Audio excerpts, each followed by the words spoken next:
جب لوگ رشوت لے کر کے یہ کہیں کہ میں کوئی غریبوں سے نہیں لیتا، میں صرف امیروں سے لیتا ہوں، تیری ڈیوٹی لگی اب حساب لینے کی، اب تو حساب لیا کرے گا۔ جب لوگ کسی کو گالی دے کے کہیں کہ اس کا بنتا تھا، اس کا ہوتا ہی یہ تھا، اس کا معنی ہے ضمیر مردہ ہو گئے۔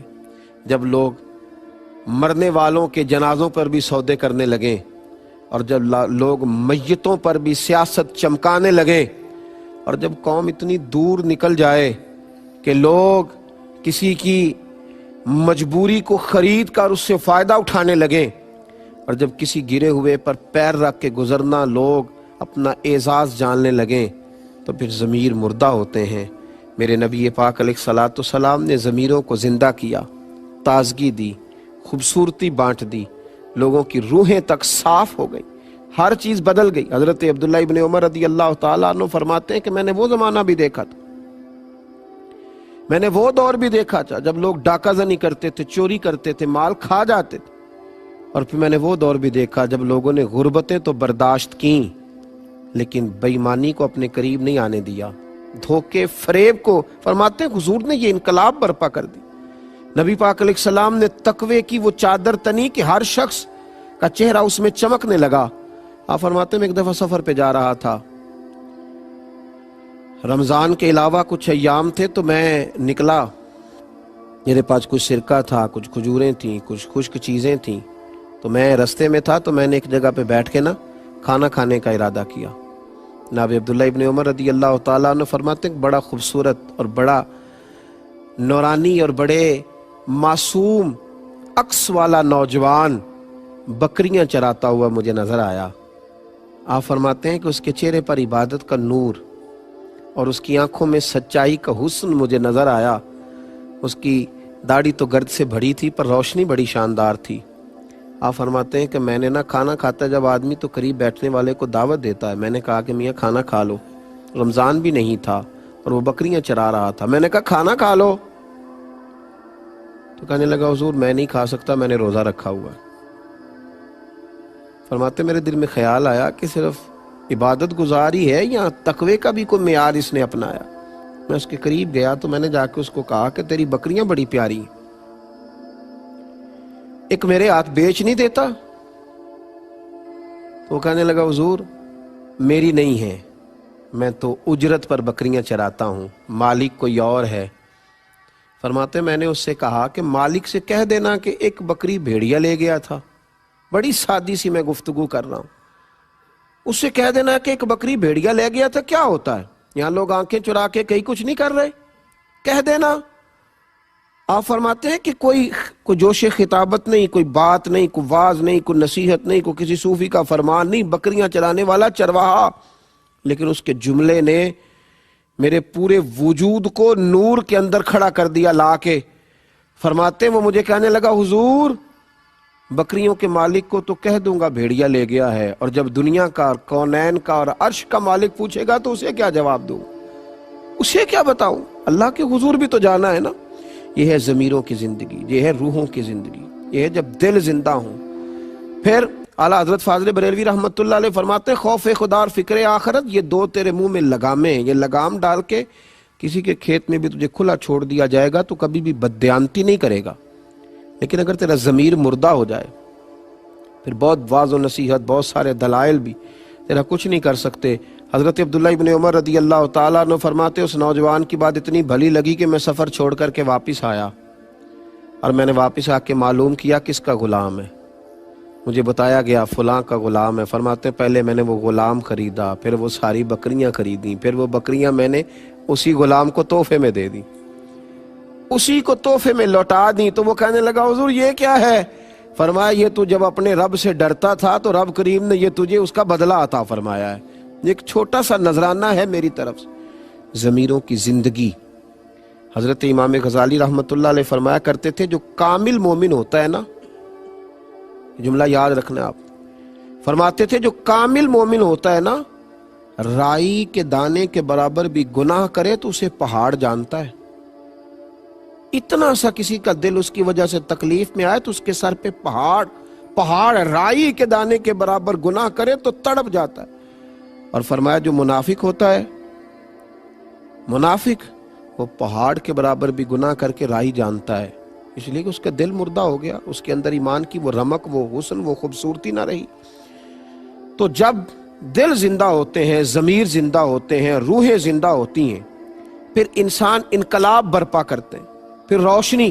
حضرت سعد بن ابی وقاص رضی اللہ تعالیٰ عنہ فرماتے ہیں کہ ایک علاقے میں ہم گئے تھے جہاد کی غرض سے، تو اس علاقے کے بادشاہ کا تاج بڑا معروف تھا کہ اس نے بڑے قیمتی ہیرے اپنے تاج میں لگوائے۔ تو میں نے تمام فوجیوں سے کہا کہ اس کا تاج اگر ہاتھ آ گیا نا تو مال خزانہ میں بڑا قیمتی رہے گا، تو خیال رکھنا۔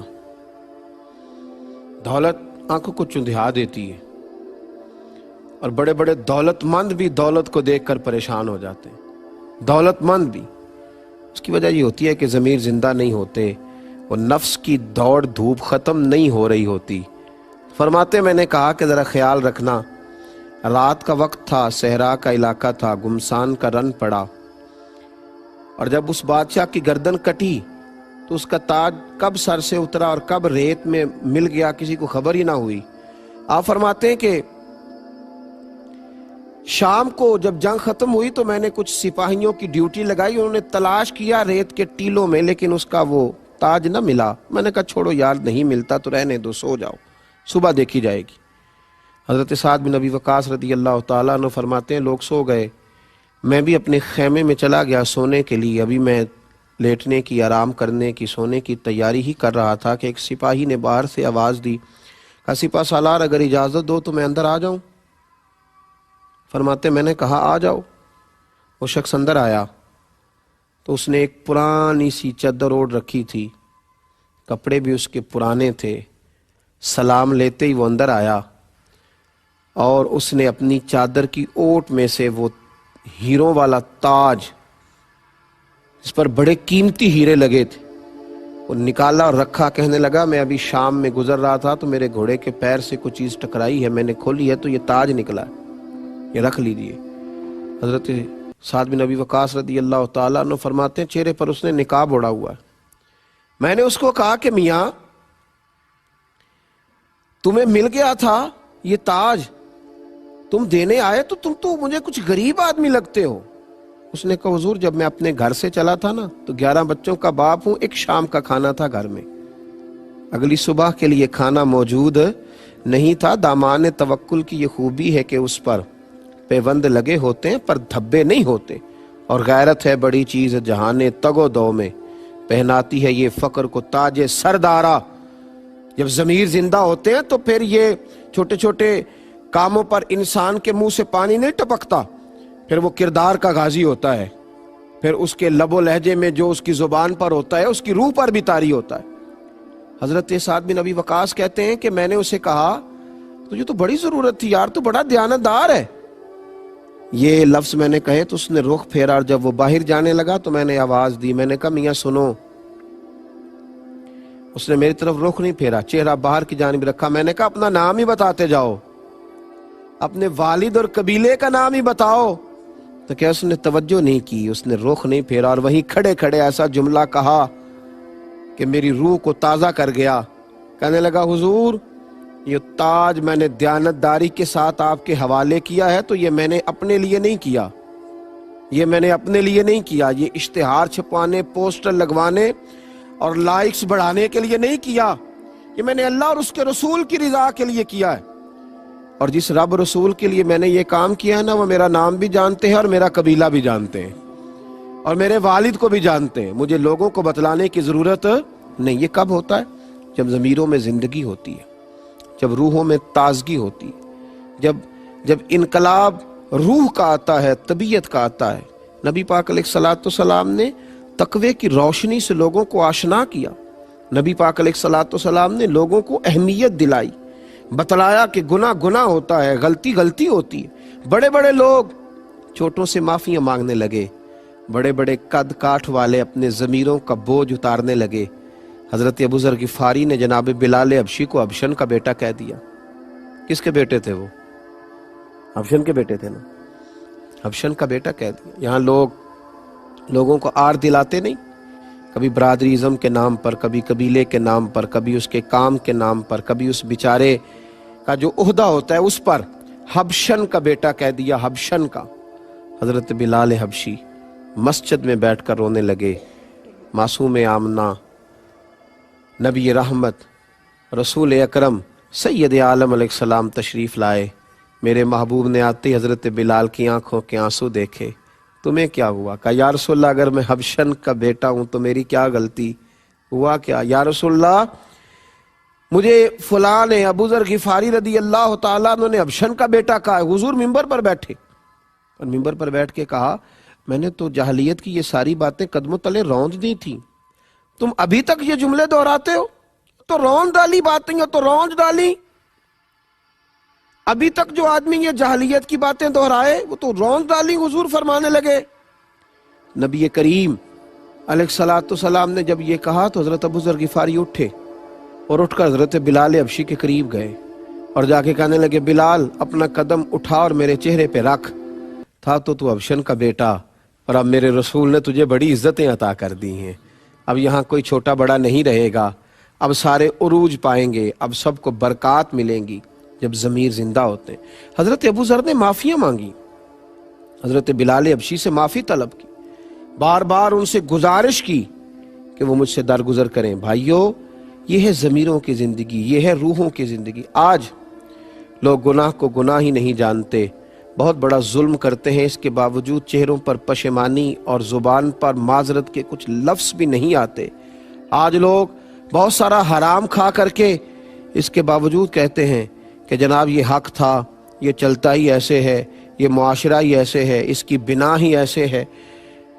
مجھے ایک شخص نے ایک جگہ پہ کہا، میں ملک سے باہر تھا، غیر مسلموں کا علاقہ تھا، کہنے لگے یہاں نیکی کرنا بڑا مشکل کام ہے جی، یہ معاشرہ بڑا عجیب ہے، یہاں نیکی کرنا بڑا مشکل ہے، چاروں جانب کفر ہے، نفاق ہے۔ تو میں نے کہا ایک بات بتلاؤ، حضرت ابو بکر صدیق جن لوگوں کے درمیان رہ کے نیکی کرتے تھے وہ بھی تو سارے کافر تھے، وہ بھی تو سارے کافر تھے، وہ بھی تو سارے کافر تھے، چاروں جانب کفار تھے، پر وہ کھڑے ہو گئے دیانتداری کا جھنڈا لے کے۔ حضرت عمر نے جب نیکی کی تو تب بھی سب لوگ ایسے ہی تھے، لیکن وہ کھڑے ہو گئے دیانتداری کا جھنڈا لے کے۔ مکے میں، مدینے میں، طائف میں سب لوگ غیر تھے، لیکن مسلمانوں نے نیکی کا علم بلند کیا تو دائیں بائیں دیکھ کر بلند نہیں کیا، اللہ رسول کی ذات دیکھ کے بلند کیا۔ ضمیروں کو زندہ کریں، دائیں بائیں دیکھ کے جو نیکی کرے گا وہ کر ہی نہیں سکے گا۔